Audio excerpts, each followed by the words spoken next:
Cette vidéo est sponsorisée par le Low-Tech Journal, le magazine des technologies sobres et des modes de vie résilients. Et c'est pas moi qui le dis, c'est le rédac chef, Jacques Tibéri. Vous ne connaissez pas le terme low-tech? Eh bien le terme low-tech a été créé en antonymie avec le terme high-tech, il peut être traduit par technologie douce. Et c'est pas moi qui le dis, c'est Wikipédia.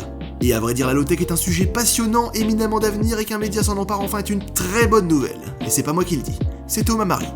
Pour couronner le tout, le prochain numéro qui s'apprête à sortir, le numéro 9, il était donc bien normal que j'y participe, car étant le chiffre emblématique de la chaîne. Oui, vous avez bien entendu, j'ai eu l'honneur, que dis-je, le privilège d'apposer ma marque sur ce nouveau numéro, par le biais d'un excellent article qui va faire trembler la critique, et rendant au passage le journal instantanément culte. Et c'est pas moi qui le dis.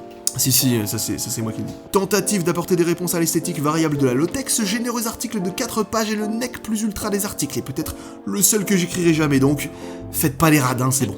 Moins cher qu'un café allongé à l'eau municipale dans un bar à Paris, foncez vous procurer le Low-Tech Journal, le lien d'achat est dans la description. Place à la vidéo.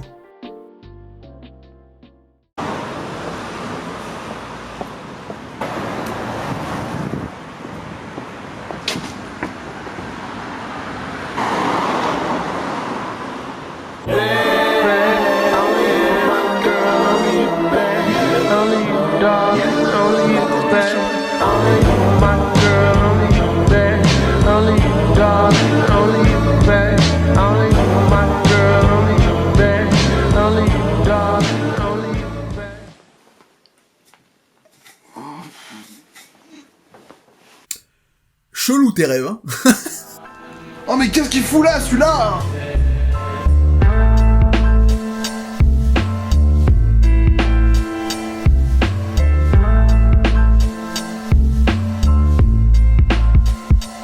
Salut les artistes, comment ça va vous? Vous pouvez répondre à cette question en commentaire avec un chiffre allant de 0 à 9, et je vous invite à le faire tout de suite. Moi en tout cas ça va pas mal, je dirais un bon 8, 7,5, 8, 8,5 peut-être. Et aujourd'hui, j'avais envie de parler de design. Ah, ça tombe bien, parce qu'on en pouvait plus de la pêche à la mouche. Non mais je veux dire, j'ai envie de parler de design simplement, pas de contraintes de film, de prix bas pour que ça soit un cadeau, pas de contraintes, on va juste se poser et on va parler de design.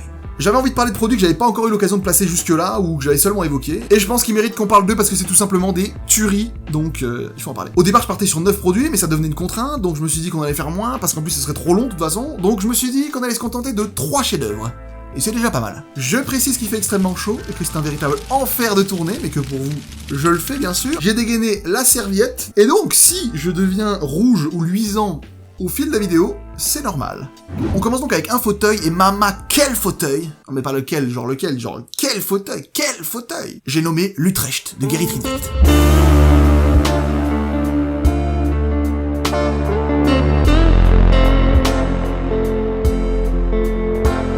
Gerrit Rietveld, c'est un mec qui est né en 1888 à Utrecht, une ville située en Hollande à une quarantaine de kilomètres d'Amsterdam, et après avoir pondu un des plus grands produits de l'ère du modernisme, la chaise rouge et bleue, Rot-Blaue Stuhl, dans la langue d'Arjen Robben, et ce en 1917, soit à ses 29 ans. Quand je pense que j'ai encore rien branlé à mes 28, lâche rien, bro. Il décide de s'attaquer à son premier meuble rembourré en 1935, le R31. Modèle d'épure et de confort, le R31 rebaptisé par la suite Utrecht est lui aussi devenu un fauteuil plus que culte. Tiens, arrêtons-nous un instant sur la gueule de l'objet. On est en 1935. Je veux dire, dans les années 30, on roulait là-dedans, on s'habillait comme ça, on n'avait pas encore vu passer la Seconde Guerre mondiale, et le mec sort un truc qui paraît encore ultra avant-gardiste dans un salon en 2023. Allô? Oui? Au niveau du concept, le fauteuil Utrecht est né de la superposition d'une assise et d'un dossier qui s'emboîte en format un angle droit. Son dossier, incliné en arrière grâce aux accoudoirs également en angle droit, descend jusqu'au sol, donnant de fait une rassurante et réelle impression de stabilité, et c'est une petite révolution à l'époque. Contrairement à la plupart des fauteuils, il n'a pas besoin de pieds ou de supports supplémentaires. Il est directement claqué au sol. Les premiers modèles étaient fabriqués artisanalement et recouverts de toiles de tente brun foncé, et ont rapidement arboré les fameuses surpiqûres très caractéristiques du produit, aujourd'hui devenu iconique. Comme je le disais, le fauteuil porte d'abord le nom très peu sexy de R31 dans le catalogue de la firme néerlandaise Metz & Co. Attends, t'es né à Metz et tu dis Metz? Avant d'être renommé par Cassina lors du rachat des droits en 88, qui ont choisi Utrecht comme nom, naturellement, pour une raison évidente. C'est parce que la ville se situe à 40 km d'Amsterdam? Non, tu retiens que les informations inutiles, quoi. Quoi, Koubé? J'avais pas un flingue? C'est évidemment pour rendre hommage à la ville d'origine de Gerrit Rietveld, mais ai-je besoin de le préciser? Très confortable, je défie quiconque de me dire le contraire. Le produit existe aujourd'hui en 3 versions, enfant, classique et en dimension légèrement supérieure à l'original. Car entre les années 30 et aujourd'hui, l'humanité aurait grandi d'environ 10 cm. Et oui, il a même été décliné en canapé et canapé courbe. Et je vais pas vous mentir, je trouve que ça a infiniment moins d'intérêt, mais ce n'est que mon humble avis. Alors Gerrit Rietveld avait certes un peu la gueule de ton oncle bourré qui fait les mêmes blagues de beauf depuis 20 ans au repas de famille le dimanche. Eh, tire sur mon doigt. Mais put some respect on this man. Posez du respect sur cet homme, car c'était un grand. Que dis-je, un très grand. Très grand, hein. Il a été l'un des tout premiers designers à employer des formes géométriques ultra radicales et les principes du mouvement de Stihl pour concevoir son mobilier. On reparlera du mouvement de Stihl prochainement. D'ailleurs, on considère que son Utrecht est l'une des pièces les plus importantes de ce mouvement artistique, lui-même très important dans l'histoire du design. Son approche novatrice a eu une immense influence sur le design en général et a établi sa réputation en tant que pionnier du modernisme. Aujourd'hui, le fauteuil Utrecht est considéré comme une icône et est présent dans de nombreuses collections de musées à travers le monde. Et personnellement, je l'adore. Peut-être mon fauteuil préféré. Pour le second produit, j'ai choisi l'exact opposé de l'Utrecht en la Coffee Table d'Isamu Noguchi.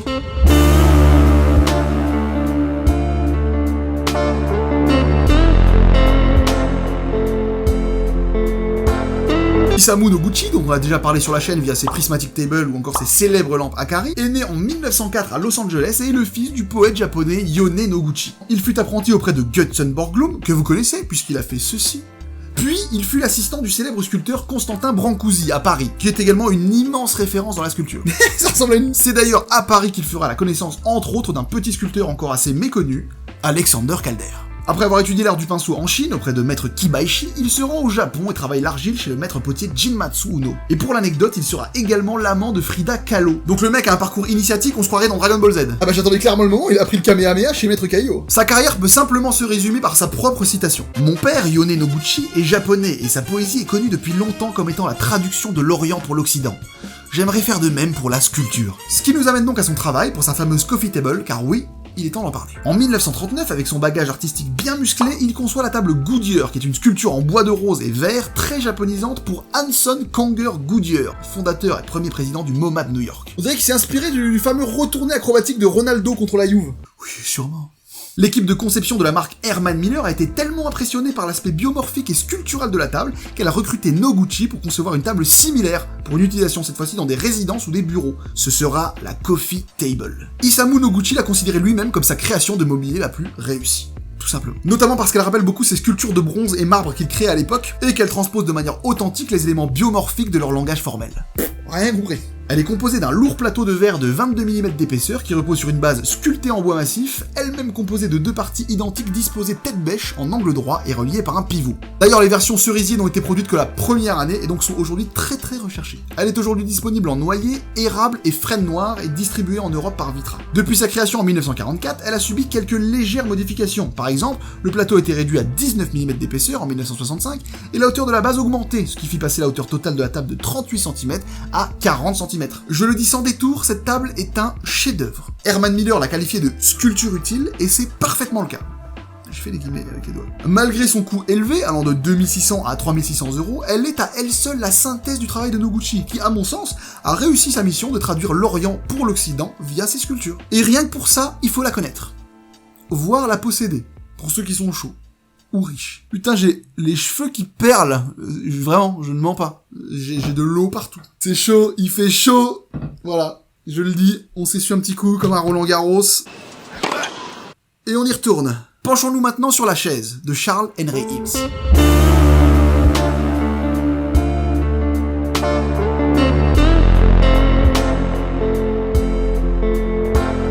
Ceux qui sont attentifs l'auront vu dans ma dernière vidéo sur le salon de Milan, en miniature, en background, qui était une sorte de foreshadowing en somme. Et alors, fun fact, on pourrait penser qu'on appelle cet objet la chaise, en référence à sa fonction de chaise.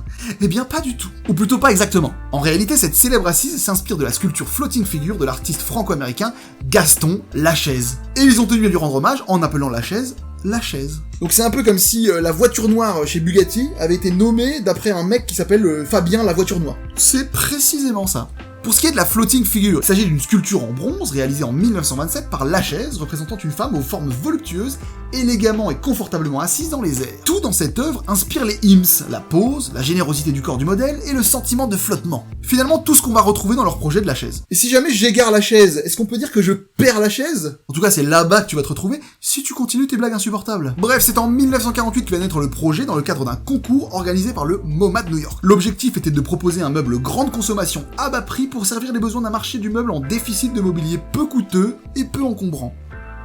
Peu coûteux et peu encombrant. Je répète, peu coûteux et peu encombrant.